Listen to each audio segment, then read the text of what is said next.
Hey everybody, hope you guys are all doing good. I'm back again, here to talk about Alzheimer's disease.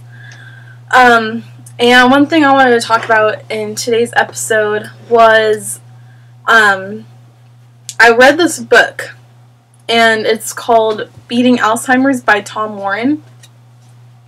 It's really good. He was a guy that was developing dementia that would lead to Alzheimer's disease, and he found a way to reverse it, and it's very surprising. It's a really, really, really good book. And I haven't finished reading the whole entire thing yet, but because I've been just kind of stopping and taking notes and whatnot. It was just really interesting to see, what you do to your body definitely affects your brain, causing, everything to deteriorate. So it's a really, really good book, and I definitely recommend it. I actually wrote a report on it for my psychology class, and I wanted to read you the report that I wrote because I thought it was a good report that I wrote, and I got an A on it. So I wanted to read it to you guys. It's just pretty much, again, how what you eat and whatnot and things that you do, how it affects your brain. And as soon as I start getting more through the book, I'll definitely update you guys on what I've been reading. Okay, so here is what I wrote. Okay. The average person sees Alzheimer's as a personality change, memory loss, and senility. But these are the apparent results of the system, not the disease, says Tom Warren, an Alzheimer's survivor. He followed his heart when he knew there was more that could be done, could be done than what the doctors had told him. He studied and pushed himself to gain knowledge and insight into the ways he could unravel the complex environmental prison he found himself trapped in. This is his story and advice to anyone wanting to prevent any disease there is. Alzheimer's yes, because I think that this book definitely correlates to if you have any other disease and how you can definitely prevent that from happening. Like, you really just have to watch what you eat, make sure that you're exercising and whatnot. Okay, let me finish. Alzheimer's disease is characterized by tangled nerve fibers and plaque in the brain. Plaque is residue that leaches through swollen membranes and hardens as swelling reactions diminish. Mind you, plaque is a lot of like metal and toxin buildup. For example, I think I had said in one of my other videos that if you drink sink water has a lot of lead in it. What else has lead? Paint has lead in it. Not saying that you're going to eat paint, but, you never know. What else has metal? Mercury. There's a big thing about mercury. Mercury is sometimes found in some fish. And also the vaccinations. I don't know if you guys heard about that. The vaccines also have amounts of mercury.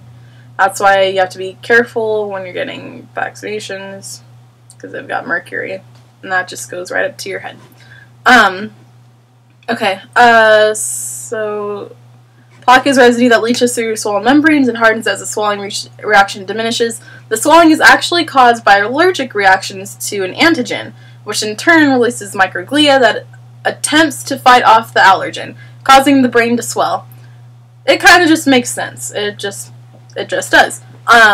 Let's say that you're allergic to something. For example, I am allergic to dairy, so I'm not supposed to have, like, ice cream and milk and whatnot. I mean, I can still have it. I'm not lactose intolerant. I shouldn't have it because it's bad for me. I can't have, like, cow dairy.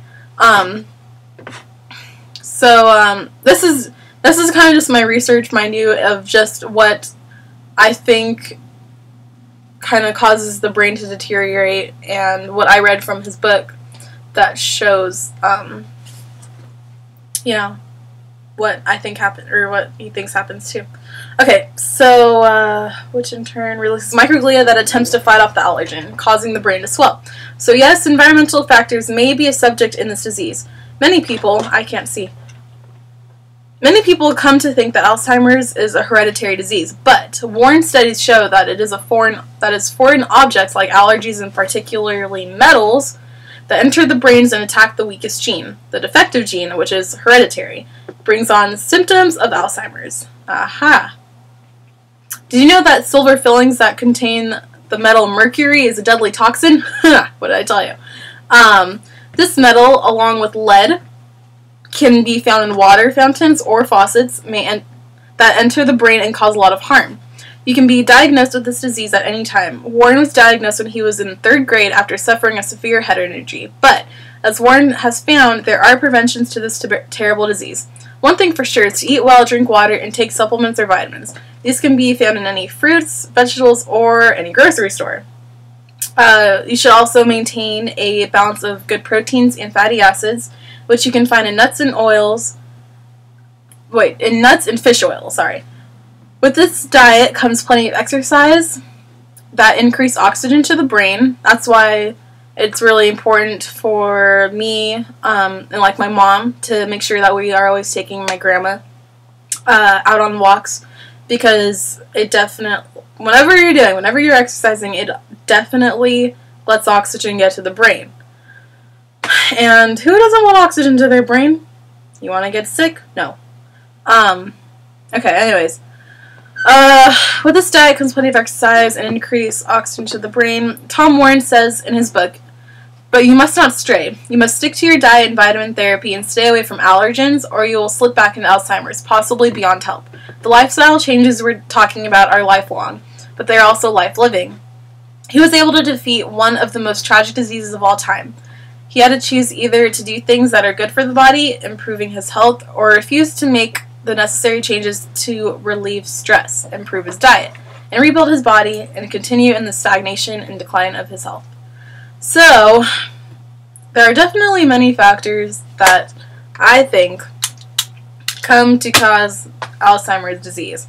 Number one is definitely stress. When you're stressed, it just goes right up to your brain, because everything that you do to yourself will affect your brain, which affects the body. So yes, stress does have a large effect on the brain. And I know that firsthand with Nona. She had a lot of stress during her life, growing up in the war and whatnot.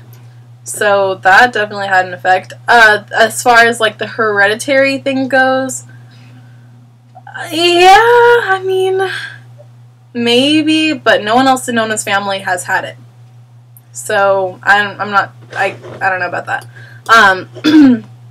What you eat live foods, that's all I can say. You know, when you eat things, as my mom always says, if you eat things that aren't alive, like, for example, fruits and vegetables, they come out of God's soil. So, things that don't come out of God's soil are not alive. So you should not eat those, because they're just not good for you. I understand, like, you know, every once in a while is fine. But, I actually have this thing called Candida. It's a really high level of yeast in your system. So I can't have sugar or carbs. So I've been really trying to stay on that diet and not having any sugar or carbs. And it's very hard, let me tell you. My one weakness is like Nutella. But I use it as an excuse because it's not like chocolate frosting. It's hazelnut and cocoa, which is better.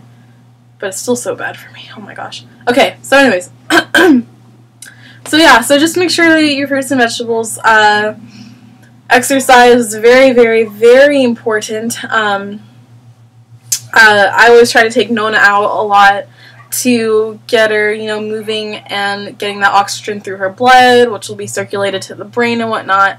Hopefully in hopes that it'll create more, you know, cells to just kind of replace the ones that have broken down in her brain.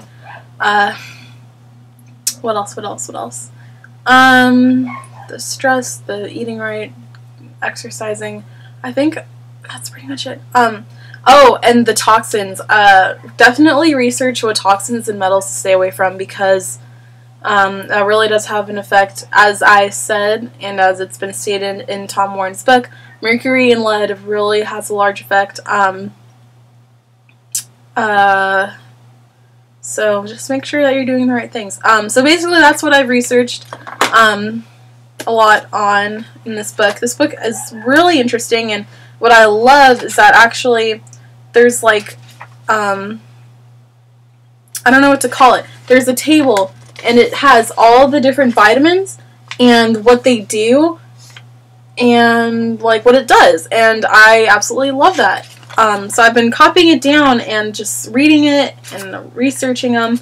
So it's very, very, very interesting. So like some of the stuff, for example, okay, vitamin C, okay, needed for growth and repair of tissue, may reduce cholesterol, and it's an antioxidant, may help prevent cancer, enhances immunity, stress increases requirement, may reduce high blood pressure. So, okay, that's one. Let's see. Iron is vital for blood formation, needed for energy production, required for healthy immune system. It's a really good book, and I definitely recommend reading it or something.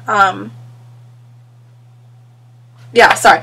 So it's really good. It talks a lot about what to stay away from, what you can do to help prevent it. Again, it's called Beating Alzheimer's, by Tom Warren.